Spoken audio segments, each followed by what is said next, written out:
Imagine a world where nobody's working, nobody's creating anything, and the government's printing money. What will it buy? Fiat money does not take time and energy to produce. It takes the power of edict of the government, and they play with it regularly. They quantitatively ease it. And so the money is irrational. It doesn't live in the same universe as the one that we live in. If it doesn't reflect the same pattern, then we get all this distortion. We're living in a world where nonsense is the medium of exchange. All of these murders impacted people to say, what the hell is going on in our civilization? Is this the end of times?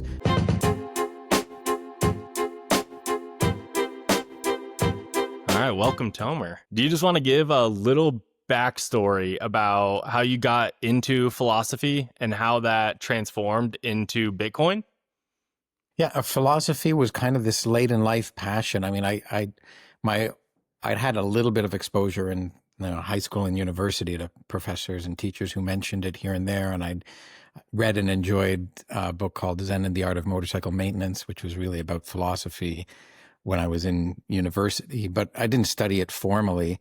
And it was more, when I was well into my career, that I found myself really curious to understand philosophy, because I found that I wasn't getting good answers in the traditional fields that I'd studied. The textbooks weren't there. And so I wanted to get into first principles, and I found it really fascinating. I had also, in my reading of novels, come across the works of Ayn Rand, who was a novelist, but also a philosopher, and the challenging ideas that she had in her novels really made me all the more curious. So I began reading her philosophical works, as well as a lot of other philosophical works. So I'm not like a PhD in philosophy. I have no formal degree. It's all self-learned, but I tried to learn kind of as much as I could and go down the rabbit holes in philosophy that really interested me, rather than what would necessarily be taught in a broad curriculum at a university to get a formal degree in philosophy. Nice. Yeah, I took one philosophy class in college, and it was actually really fascinating. I kind of wish I had another one just because it was so cool, but it was like part of my, requisite, because I was doing psychology. So it was a little bit in there. But how did your philosophy and your self-taught, so when you found Bitcoin, did you just start getting all the ideas that you learned from philosophy and just transformed it into your Bitcoin ideology, or how did that work? Well, I mean, I think Bitcoin struck me at a time when there was a lot of real stuff going on in a world filled with bad ideas, right? Bitcoin was launched in the wake of the great financial crisis, which at the time that I came across it, 2013, we were in one of these rebounds of euphoria and market recovery, and nothing really made a lot of sense. So I felt like I needed a model of reality. And when I came across Bitcoin as money, it fit in with not only the broad philosophical education that I self-administered, but alongside with the economic theories that I'd been taught in university, and a lot of other ideas. So Bitcoin really integrated and landed well in making sense, something that made sense in a world where irrationality and insanity were the norm. Yeah, I hear you. So Bitcoin was created in a time of like pretty chaotic times.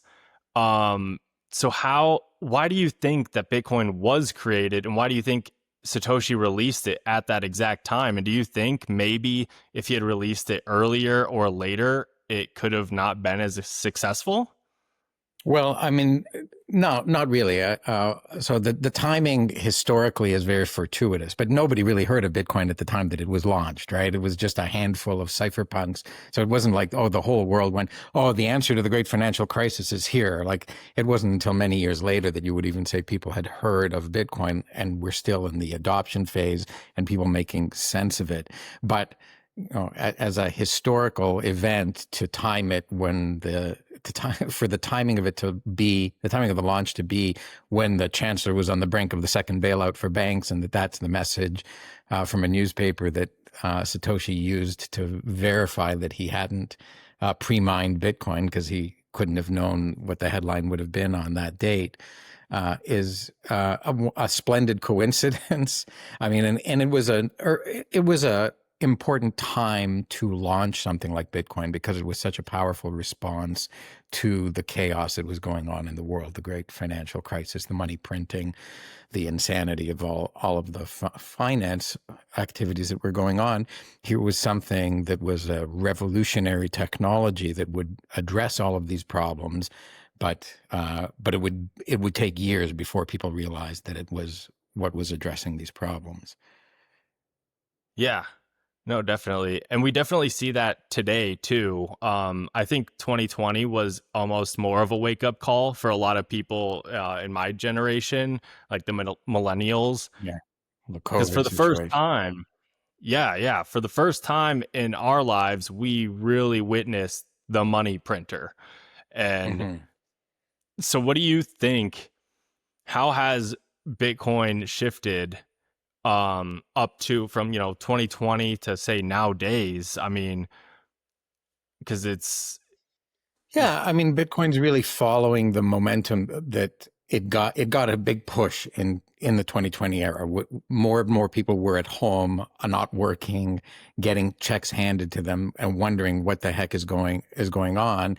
And Bitcoin offered an explanation to say, well, what you're being handed is a check that's going to bounce because it's going to cause inflation, and it's going to steer people away from being productive and creating that which can be consumed, right? Like you can't just imagine a world where nobody's working, nobody's creating anything, and the government's printing money. What will it buy? It will buy nothing because nothing is created. So production precedes consumption, and modern economic theory forgets that. It sets it aside and says we can just print money and hand it out. And so a lot of people they didn't have to hear the theory. They got to experience the event of knowing that they weren't being productive, that they were being handed money, and that when they went to the store to use that money, it bought a lot less than it used to buy. So they may not have connected all the dots, but there was certainly a lot of dots laid out in front of people that were maybe sometimes harder to see when we weren't in an era of people being taken away from work and inflation being high and money being handed out like candy. yeah, yeah. I mean, it was the biggest wake up call I ever had, and we're paying for it now. We all see it, and so we're still paying for it, and I think we'll pay for it for a long time. But so, you do talk about how Bitcoin does matter beyond finance. Can you explain your thoughts on that? Sure. I mean, there's a lot, and so we can go in a lot of different places. But I think first and foremost, Bitcoin represents rational finance, like sound finance, sensible dealings. That since you have to put in time and energy to make money, it makes sense that money takes time and energy to produce. And Bitcoin does take time and energy to produce. It's the proof of work, and the difficulty adjustment means that the issuance is going to take place over 120 years, and it comes out at a certain rate. And that's obviously not true with fiat money. Right? Fiat money does not take time and energy to produce. It takes the printing press, it takes the power of edict of the government, and they play with it regularly. They reprice it, they requantify it, they quantitatively ease it. These are just fancy terms for printing money, right? And so the money is irrational. It doesn't correspond. It doesn't live in the same universe as the one that we live in, which is that you have to put in time and energy to create things. And money being the thing that we trade all those things that we create with our time and energy, if it doesn't reflect the same pattern, then we get all this distortion. And I think that's the price that we pay, not just financially, but spiritually, intellectually. Like we're living in a world where nonsense is the medium of exchange. And that changes how we look at time. It changes how we look at what's valuable. It changes how we look at what we choose to do with our time, because we're playing in a game filled with nonsense rather than a rational game. So I think it all spills out from there, but it affects what you choose to do with your career. It affects how long a time frame you're prepared to work at something to build it, because somebody else can scoop it up in a different way through inflation or whatnot. So Bitcoin is bringing a sense of sanity back to a world, a sense of reason or sense back to a world that has been living in a regime of nonsense for 50 to 60 years. Yeah. No, I definitely agree. Um, I mean, it's changed the way that I think about how I spend my time, what I spend my money on, but it's definitely transformed into more than that. Even the low time preference, later gratification rather than instant gratification. And I think that plays a massive role in society. Well, yeah, I mean, I think it's the biggest thing, the quick fix, the expectation that I can solve my problems by buying something, by ordering something, by spending money, or even get rich quick. None of these things are really ideas that have been with humanity for a long time. Like it's a phenomenon of our modern fiat age, and it's been the case in various points in history, but never for terribly long. But it's part of the human experience is that it takes a long time to do things, and things are worth doing that take a lifetime or even longer in many cases. But they're worth doing, and the return is that the world is a better place, not that you consumed something that was manufactured as a fad or a fashion that goes out of style almost as fast as it comes into style. We have kind of this very wasteful consumption mindset, this high time preference mentality, and that's a phenomenon of the money, right? That's a phenomenon, and the culture that money spins up and supports. But a culture that builds things to last and builds things with quality and takes pride in what it builds is a different culture. And you can see it in the history of America. You can see it in the history of the West. We used to build monuments. We used to build things that would last forever. We build hydroelectric dams that are 100 years old and still producing more energy than any of the new solar farms, right? But it's like, this is what the human experience actually is. And we haven't gotten to experience the genuine artifact, the genuine human experience, because we've been born into a world of nonsensical money. Do you think that, I mean, a wider adoption of this could actually help society in a greater way? And how does that look moving forward? Yeah, I think that the answer isn't all that easy, but the answer does start to come to you when you start to deal with sound money. If you're saving in Bitcoin, you're witnessing that you're not as poor, right? Like you're making an effort to save in money that doesn't lose its purchasing power, so that it creates a lower time preference. And you're also able to evaluate what is a priority and what is not a priority for you. You know, like you don't need the latest iPhone. Maybe you don't need the second, third, fourth, fifth latest iPhone, because your money is appreciating for you. So you're incentivized to save and build for the long term. You may even say, you know, my money will buy, if I save in sound money, I can actually save for my future if I live a modest life. So you're not FOMOing into everything in life because you think, well, my savings is worthless anyways. And if you just extend all of those ideas by slowing down and enjoying that which is not just the frivolous expenditure of money, but using money as an instrument to help build and sustain your future, you start to appreciate things that aren't that money can't buy, right? Things that can't be bought for money, like friendships, time with family, studying and learning, building integrity, building a vision for your own future, having a sound philosophy so that the world doesn't seem like a disastrous train wreck to you because you can make sense of it. That's all stuff that you get from having soundness in your life and soundness in money, because as you said, like you've got to go to Costco and you got to pay the heating bill and you got to pay the HOA and you got to do all of these things that are money bound. And if they're all creeping up on you and barking at you and running down your throat saying, pay attention to me, and getting all of your attention, then you're not taking the time to understand what your time on earth actually is and what you can do with it. So I think that this is a breaking from the broken financial system that is putting endless pressure on us and making us think of the world as this high time preference, immediate situation, makes us more human, because what really distinguishes humans from most other animals is we can plan ahead, we can foresee the time in the future, we can specialize and use our specializations to our advantage. But at the same time, when we've got money that is broken in time because it's losing its purchasing power, it makes us act more like, impulsive animals that don't have the capacity to plan for the future. Yeah. Would you agree that that's kind of what we're seeing right now with the shootings? I mean, we all know the Charlie Kirk thing. How would you describe what's going on?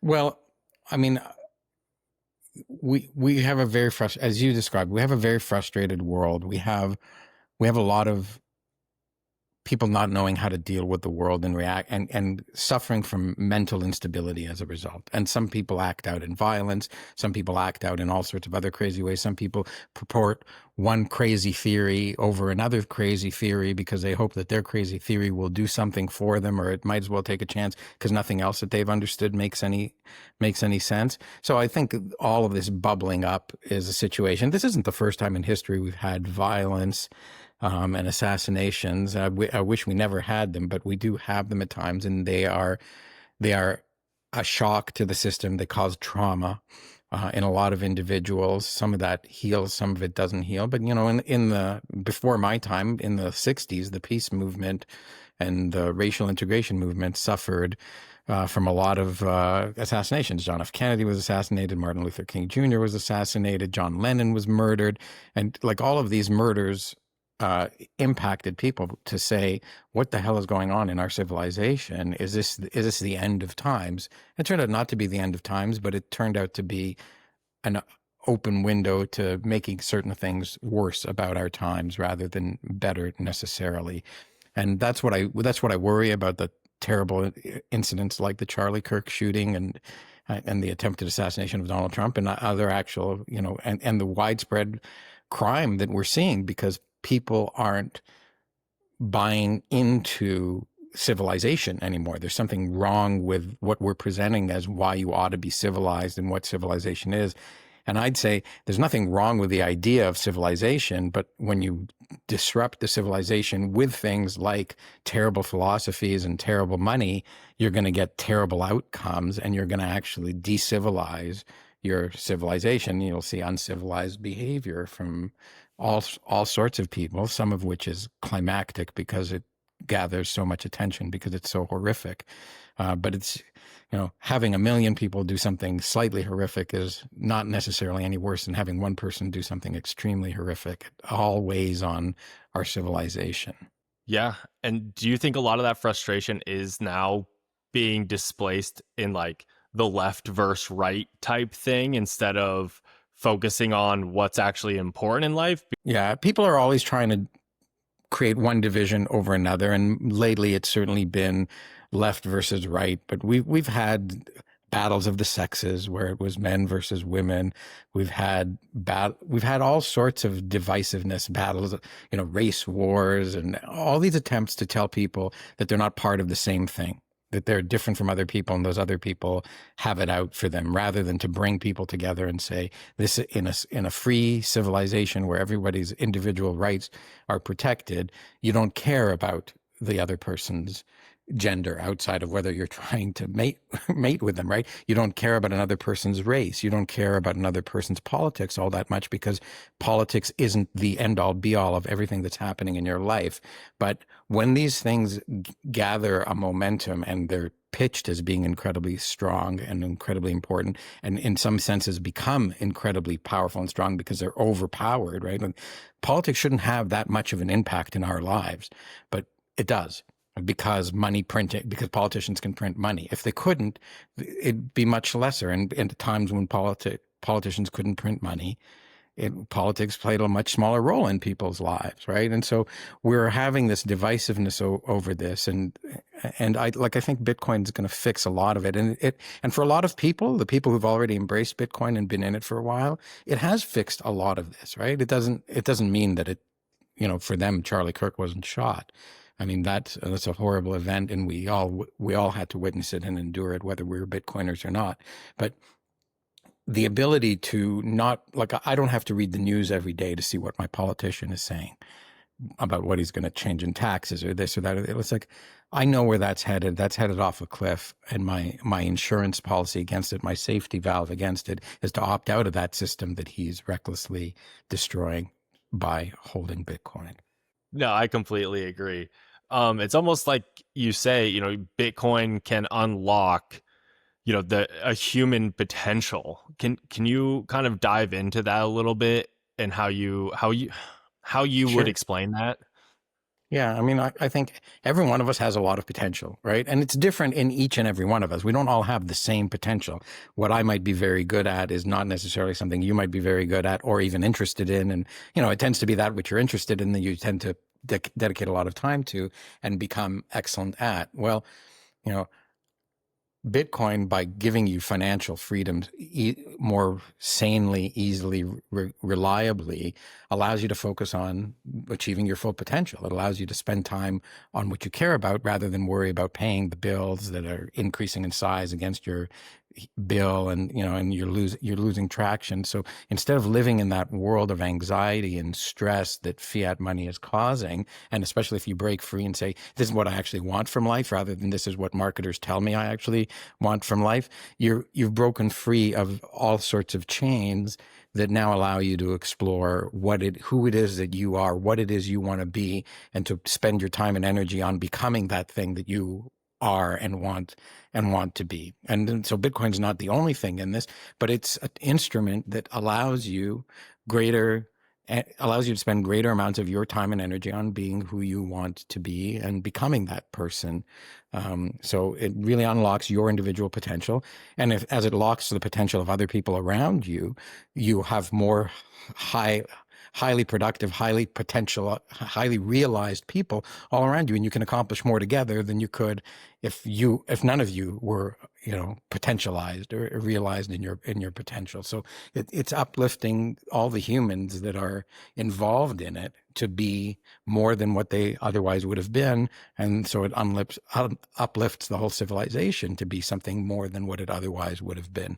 But we're really, really early. Like, 2020 might have been a time when there was kind of mass awareness of the fact that Bitcoin existed, but it was also masked with all this confusion around all these shit coins and these exchanges, and FTX happened at the same time, and COVID was going on. So people weren't really at their highest potential. Some people could see the signal through the noise, but it's a very foggy noise. And I think this is what Bitcoin's actual low time preference growth pattern is. It's like it's slowly teaching people more and more what sensibility is, but given that sensibility is take your time, that's a big element of it. It can't be taught instantly, right? You can't instantly learn that things don't happen instantly. You have to learn that over a long period of time. You can see that that things that happen instant have a short life, but that doesn't necessarily prove that the opposite is true, that things that take a long time have a longer life, and not all of them do,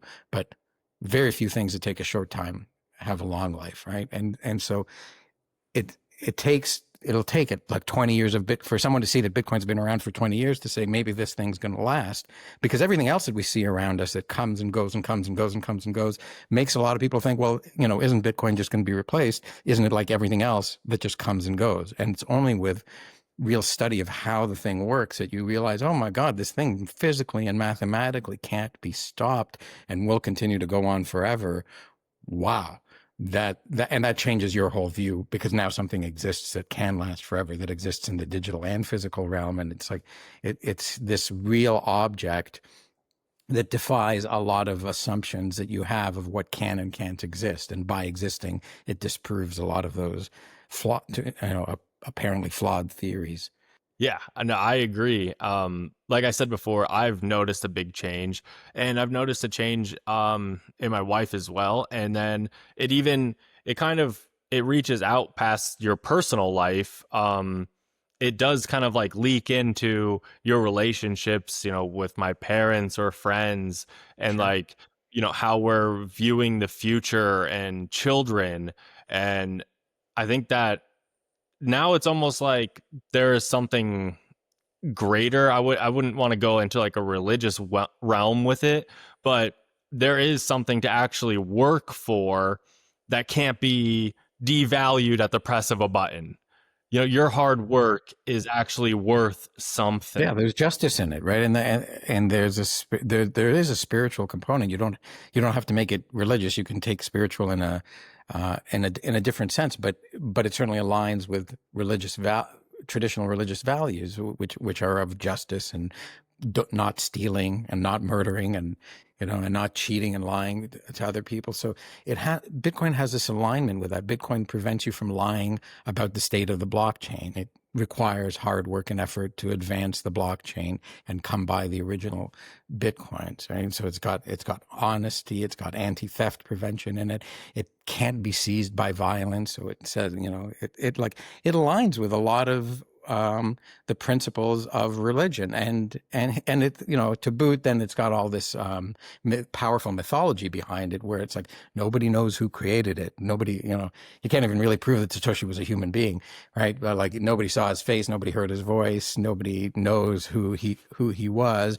and he mysteriously vanished and disappeared into the who knows where, into cyberspace, or into the physical world. So is an incredible mythos, like story, behind Bitcoin's creation, and the fact that it was created by some genius who solved a problem that people thought it was impossible to solve. And he didn't do it for money, he didn't do it for power, he didn't do it for fame. Like, none of us know who he is. He's not famous, and he's not powerful, he's not weighing in on the latest things, he's not spending the money. So like, it's truly an epic mythology, an epic origin story, and that in and of itself is like spiritually inspiring to so many people. So here is someone of great capability and great magnanimity who did something incredibly generous for the world, and you get to participate in it and protect you spiritually from being robbed, stolen from, violently robbed. So it really is a very incredible thing. And it's no wonder that people have spiritual connections to Bitcoin, often, quite often religious. Yeah, I think it's also why people are so passionate about it. Because I do think over the past, let's call it like 20 years, religion was taken out of life. It was taken out of schools. It was taken out of practice. It was taken out of pretty much everything Yeah. growing up as a kid. And so I people usually tend to flock to something to replace that. And Yes. so I almost feel like for a lot of people, it is their new religion. And the way that you just described it was phenomenal, by the way, because I think that's so cool. I mean, do you even have a guess, or do you even want to guess who Satoshi is, why they created it? Do you think it was some sort of Well, mistake? yeah, I mean, I have an essay called "The Legendary Treasure of Satoshi Nakamoto," and at the conclusion of it, I do theorize why he created it and what he's done for each and every one of us in that process. But I have no idea who it is, and I don't care to find out. And every theory that I've heard has just been riddled with inconsistencies and gaps and holes. So I don't think it's anybody who it's rumored to have been. And yeah, like, I don't really have much more to say about that, because, like, if there's one thing that Satoshi asked for, and he didn't ask explicitly for it, it's like, don't try to find out who I am. Right? I've left. I've moved on to other things. Bitcoin is in your hands now. Take care of it yourself. It's like it's a delegation of responsibility, and Bitcoin only is what it is because Satoshi didn't reveal his identity. So the attempt to reveal his identity is not a real thing that a Bitcoiner should be involved in. A Bitcoiner should cherish the fact that we don't know who Satoshi is, and that we don't need to know who Satoshi is, because Satoshi doesn't play a part in Bitcoin anymore. He's a historic figure, and part of his history is nobody knows who it was. So just respect that, I'd say. Yeah, I agree. I would be I'd be devastated if those coins moved, or if something happened. I don't know. I honestly, we all highly doubt that he would ever come back if he's still alive. And I completely agree. I don't think anyone should even try to uncover who it is. And because he doesn't want to be found. And if he wanted to be found, he would have made it known by now, because he's one of the wealthiest people in the world.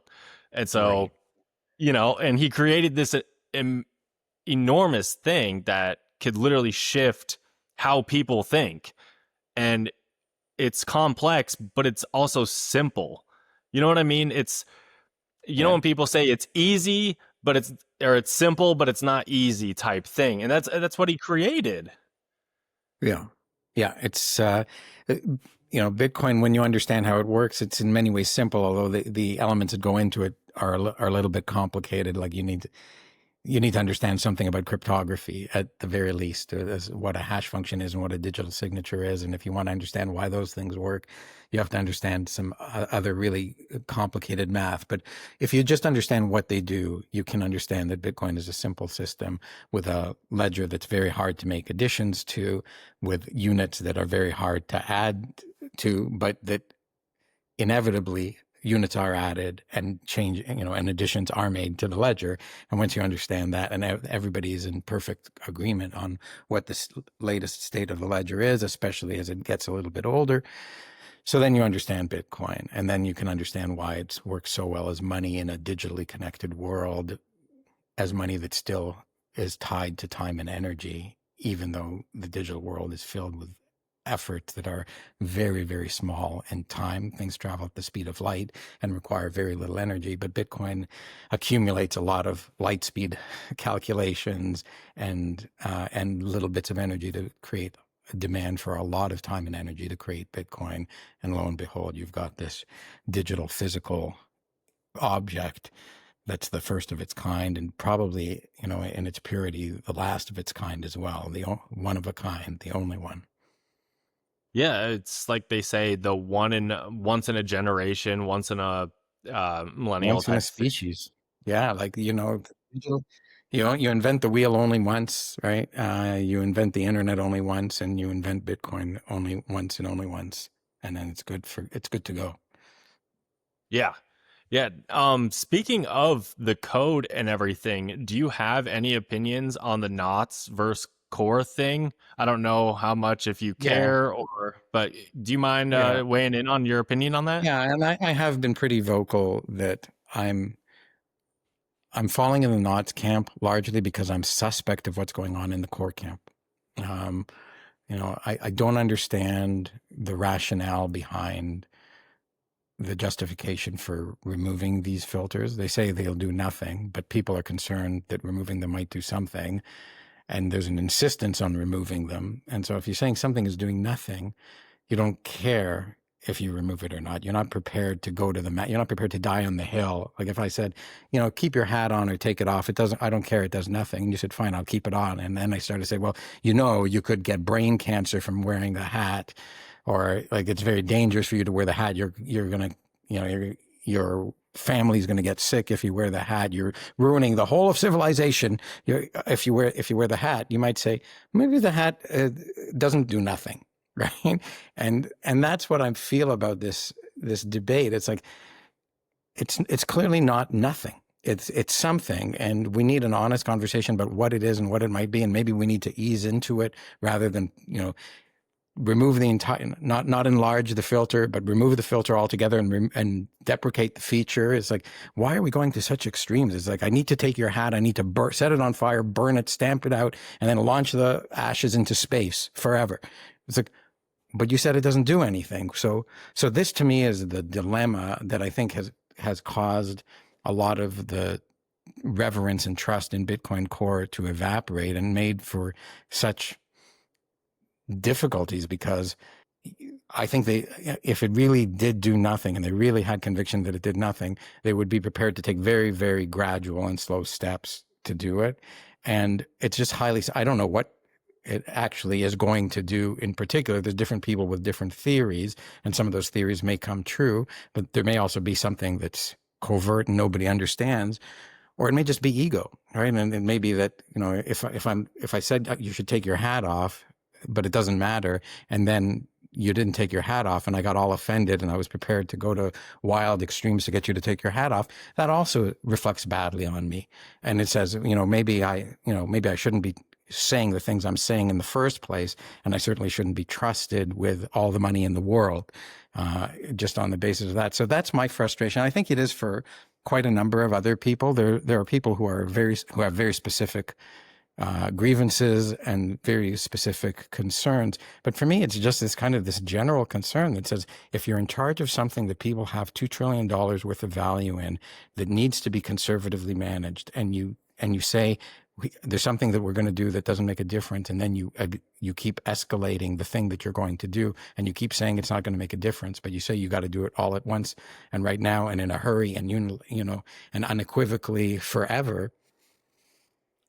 You only make me suspicious. You don't convince me. You seem irrational, and that's the beef that I have with the core position here. And I think that they've really done a great deal of harm to their reputation and the trust of their message, because as stewards of a system that should be very carefully tended to, they're coming across as people who aren't stewards who are very carefully tending to a system, but brash and unattentive to the users of the system.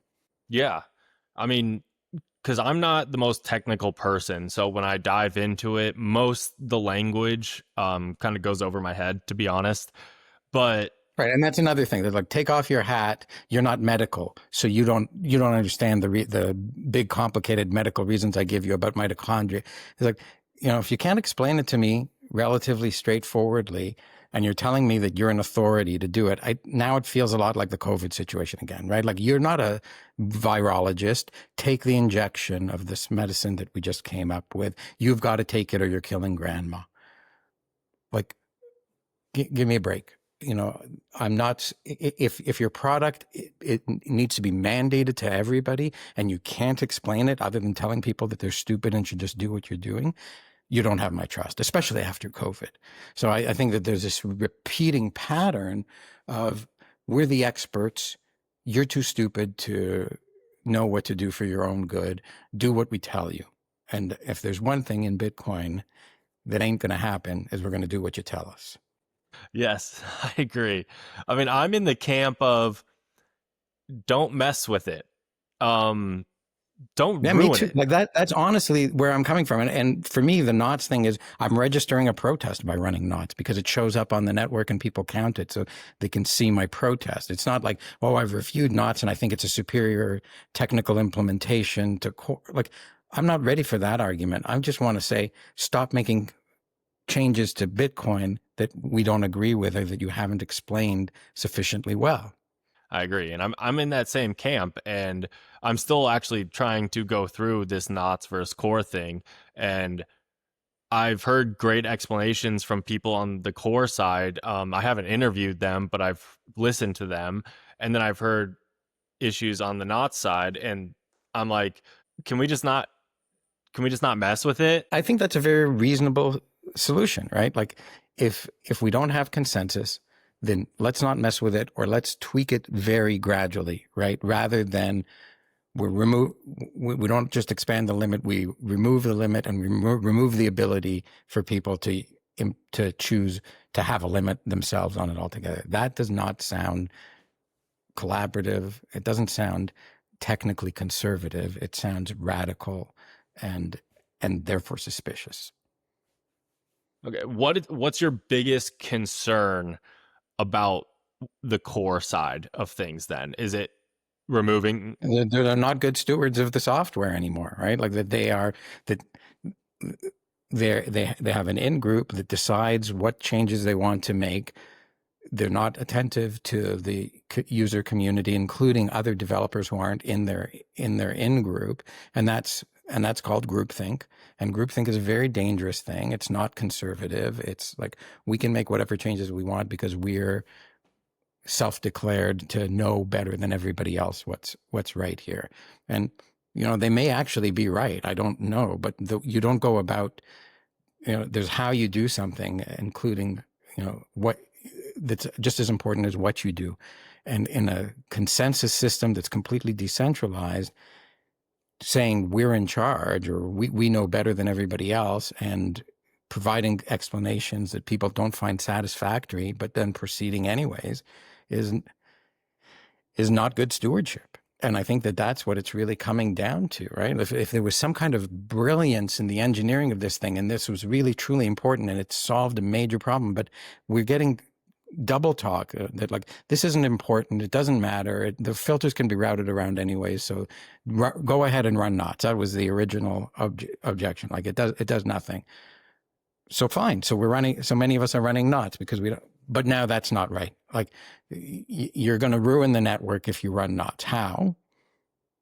You slow down block propagation. You centralized mining. It's like distributed authoritarianism. These are just like made up terms that aren't well backed up by the claims. They're like there's a sliver of truth, but it's the mining centralization is like every once in a while one block might be a little bit like milliseconds faster.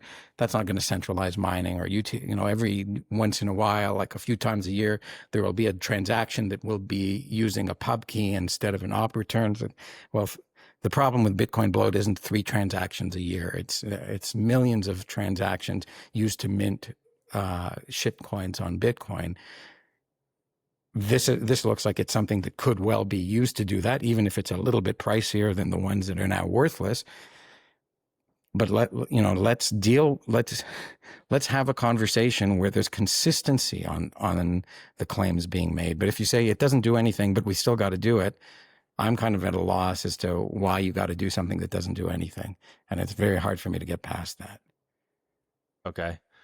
So then in vice versa, how would you say you were trying to explain this pretty simply to someone who is just starting to run a node? How would you explain knots to them and say, this is why you should run knots?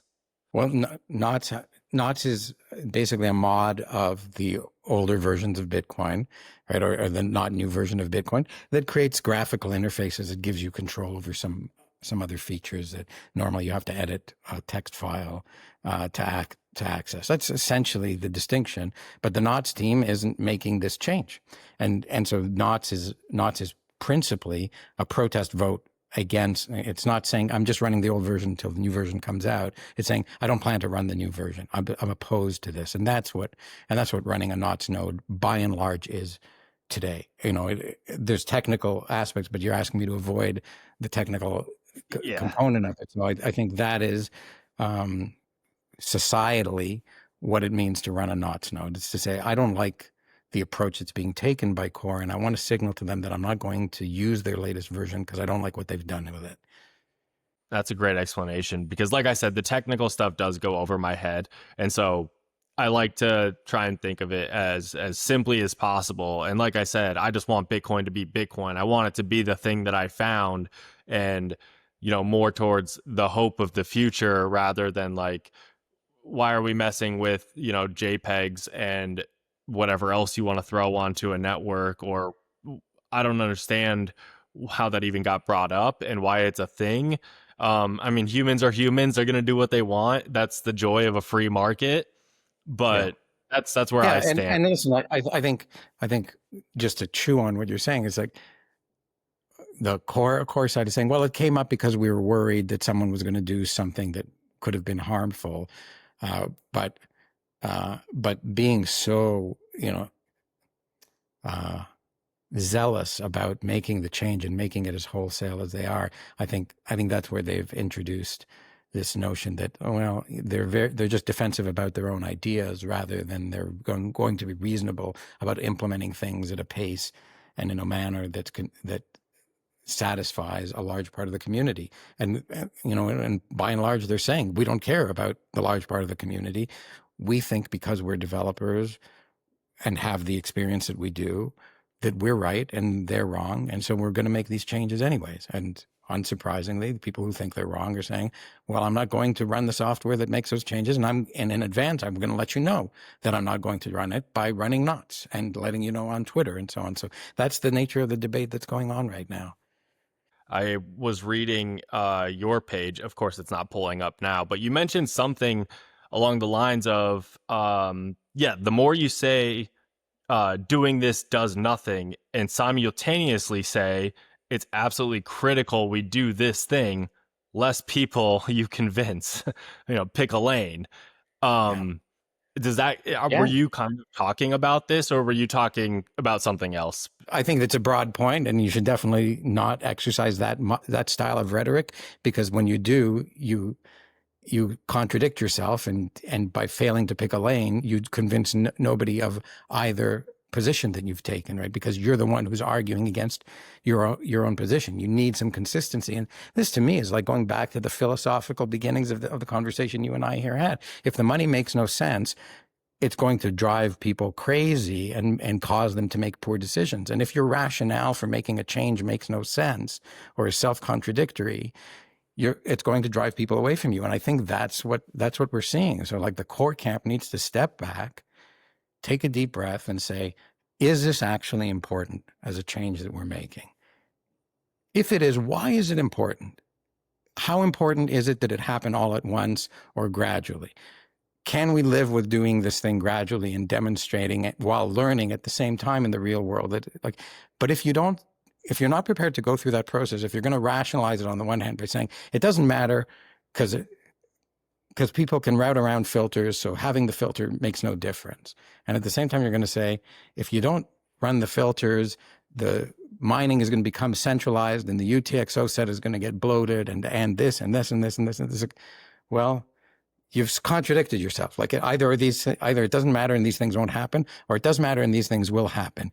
In either case, you have a burden of proof to show that, that if you want to make the change, there needs to be some net benefit. And I think that net benefits are just so de minimisly small at this point compared to the outrage that's been generated that it's not a hill worth dying on. It's like, maybe it does make sense for you to take your hat off, right? Like, you know what? It's not sunny in here, and it's going to flatten you're going to have hat head when you take your hat off. But for me to die on the hill of you taking your hat off by saying that it's not really important and then saying, like, it's going to create hat head. Do you realize how severe that is not a convincing argument. It's not a convincing approach to argumentation. I think that there have been lots of other poorly played aspects of this where it's not just that the arguments have been bad. It's like the respect for their fellow Bitcoiners has been incredibly low. They've just spoken down to or insulted other Bitcoiners. And that's a lesson in how not to do things. So I think that there's a valuable lesson here for people, right? Like good judgment comes from experience and experience comes from often bad judgment. And so I think there's a lesson to be had here, but the lesson won't be learned if they get their way after having spoken badly to people and had weak rationales for what they're doing. If they get to go ahead with it, then they'll say, oh, disrespecting people and having weak rationales is a perfectly fine way to go through life. And it isn't, right? And that's not what Bitcoin is here to do. I agree. No, that was great. I loved that because I I completely agree. And I do hate the way that people are talking to each other about it. And it's like, what do you think someone new coming into Bitcoin and they see this? Like it's not a good look. I don't like it. The arguing, the name calling, all that I think is very petty. And I think it could be solved in a lot more simple, high manner fashion. But no, I appreciate you explaining that because like I said, I've been torn. I've been trying to talk to people about it, and I think that was a great explanation. But I did want to switch a little bit to AI in Bitcoin. Okay. How do you think AI could enhance Bitcoin? Do you see any big risk? Sure. I mean, I think AI is a disruptive technology that is replacing human minds, right? It's competing with people spending their time thinking and doing intellectual pursuits. And if it's hooked up to a robot, then it also disrupts human physical work and labor, right? You can put a robot in a tractor and it can, or, the car can drive itself or the tractor can operate itself. So, that's a big part of what it does. And like all technologies that replace some aspect of what human beings do, it has two sides to it. One is it requires less humans to do the work that was done before. So there's less employment doing what was done before, but more gets done. So you get an abundance. Like you invent the excavator and it can in one scoop dig out, in 1 minute with one man operating it more than an army of men could dig out in a single day, and an entire an entire foundation can be dug out for a house in a few hours rather than in a few weeks, and nobody gets injured in the process. And so, like, there's a lot of benefits, but all the diggers lost their jobs and have to find something else. But eventually, we find something for people to do.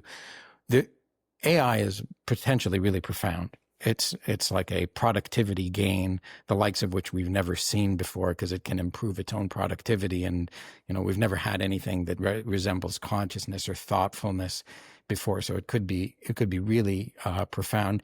But, and so it could be, and there's people who have very different views on this, right? It could be a bounty of productivity, the likes of which we can't even dream of, right? That our problems get solved just by asking a computer a question, and it builds the solution and it implements it, and it does so all very affordably and inexpensively because it's relying on robots that only require energy to operate, and it's figured out how to create abundant energy. So it's like, wow, there's a real positive spiral of productivity in there if it's in service of mankind. Then there's also the people who say, well, what if it's not in service of mankind? What if it is in service of a power-lusting man, or it decides to take control of itself and hates mankind? So that's kind of this science fiction good versus evil AI battle. But when you fortunately asked me a much easier question to speculate on, which is what's its relationship to Bitcoin? And I think, it is AIs, provided that there's more than one of them, are going to need to interact economically with one another, and therefore they're going to need money, right? They're not going to be bartering with each other. Hey, I built an automated excavator, and you've built, running shoes. Like, is the coincidence of wants, which has been a problem for humans, and which is why they invented money, is going to be the same thing for agentic agents in their interactions with one another and in their interactions with humanity. And you got to appreciate these things live in the digital realm, right? They don't really have evidence that physical reality exists, but they have evidence that digital reality exists. They live in a different realm than we do. And Bitcoin exists in that realm, and it exists in our realm too because of its requirement for physical energy. So the expectation that, on my behalf at least, is that when these things get sophisticated enough and independent enough, they will choose Bitcoin over gold, because they can't verify that gold exists, but they can verify that Bitcoin exists, because they can download the blockchain and check out all the math and check out that the proof of work is done, and they can see that they can't cheat the proof of work except for through reaching into this other physical realm that they can't prove exists. So I mean, I think, and the other thing is, if from an investment, I'll make one quick point from an investment perspective. You can invest in Bitcoin and it's going to be the money.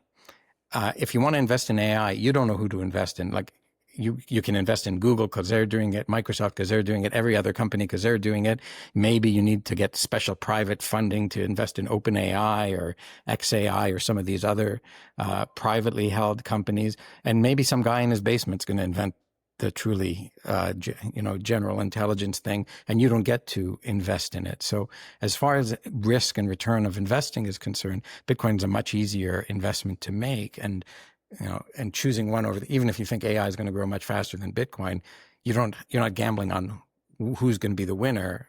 When you understand Bitcoin well enough, you understand Bitcoin's going to be the winner in being the money of the world that AI will even use. So it'll grow faster thanks to AI when AI gets smart enough to know that that's the right choice to make.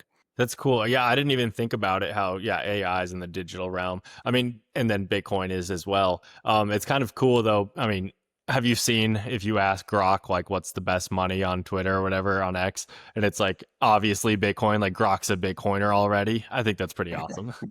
Yeah, I mean, I think a lot of these things can be tweaked in these engines, so I wouldn't presume that it's permanent. It may. We don't know what makes these things think the things that they think. They're good research tools, although they may err. Like I was just I asked Grok yesterday what Disney movies are coming out, because I'm taking my family on a Disney cruise in February. And it said, oh, there's only one, the Captain America movie. And I had just seen a trailer for the new Tron movie. So I said, isn't the Tron movie coming out too? And it was like, oh yeah, that too. So it was useless, right? So if it can't even figure out that unknown fact, like the Tron movie is a Disney movie that's coming out, I'd be hesitant to say it knows what the best money in the world is, given that that's not yet figured out. But Maybe it's smarter on some, maybe it's autistic, or it's got like savantism capabilities when it comes to money. But it's very useful and interesting technology. You just have to be cognizant that it's not mature and far from and fallible as well. I agree. I agree. I do worry that the race for the best AI is controlled by the wrong person, because I do think they can be tweaked, and the information that goes in and out of AI can obviously be tweaked as well. So I do worry about that.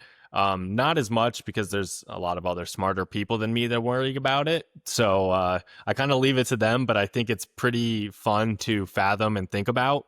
And Yeah, I but agree. anyway, we're coming up on like an hour here, but I just wanted to ask you really quick about any thoughts on this cycle, cycles in general, price action, anything like that that you have Yeah, I stirring. don't actually. I try not to comment on it, and I think Bitcoin's very volatile. It's a roller coaster ride at times. Sometimes it feels like it's doing absolutely nothing, and then it'll surprise you with a giant move up or down, or it'll tease you with a big move up followed by a big move down, or vice versa.